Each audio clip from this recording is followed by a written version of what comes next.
الله تعالی د القرشي خیریه بنسټ ټولو ملګرو ته اجر ورکړي چې موږ ته د قرآن کریمونه او ریډونه واخیستل. تهرب من ضيق وشتات للمنان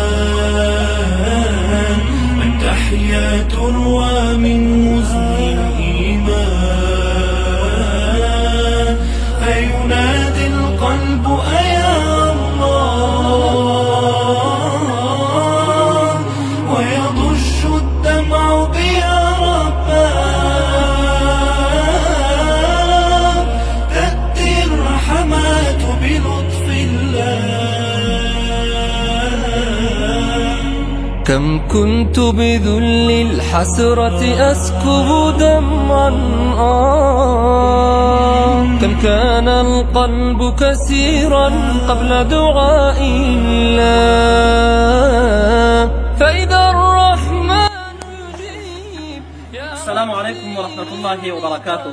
زما قدرمند مسلمانانو خویندورونو، نبی صلی الله علیه وسلم فرمایي کله چې یو انسان وفات شي د هغې د دنیا څخه د اعمالو سلسله کټ شي، نو درې هغه اعمال دي چې هغه د دغه انسان پسې د مرګ نه وروسته د هغې فایده او اجر رسیږي، چې یو په هغې کې صدقه جاریه ده، چې په دغه صدقې جاریه کې د الله رب العالمین کتاب قرآن کریم هم شامل دی، چې یو مسلمان بل مسلمان ته دغه کتاب واخلي. په همدې خاطر باندې د القریشي خیریه بنسټ د ملګرو لخوا د دغې مدرسې شاګردانو لپاره قرآن کریمونه او ورسره ریلونه واخیستلی شول.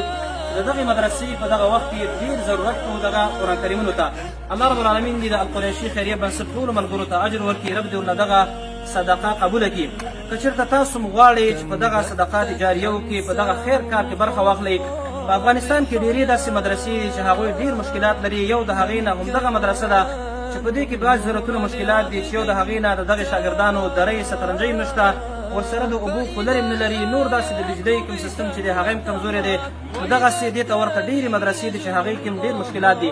نو که هر مسلمان خور غواړي چې په دغه صدقه جاریاتو کې برخه واخلي، نو زمونږ د ټلیفون د واټساپ شمېره تاسو ته په سکرین ښکاري، تاسو هم کولی شئ چې په دغه سلسله کې برخه واخلئ او د افغانستان د ولس سره خصوصا د دغسې مدرسو سره په کومک او همکارۍ کې برخه واخلئ.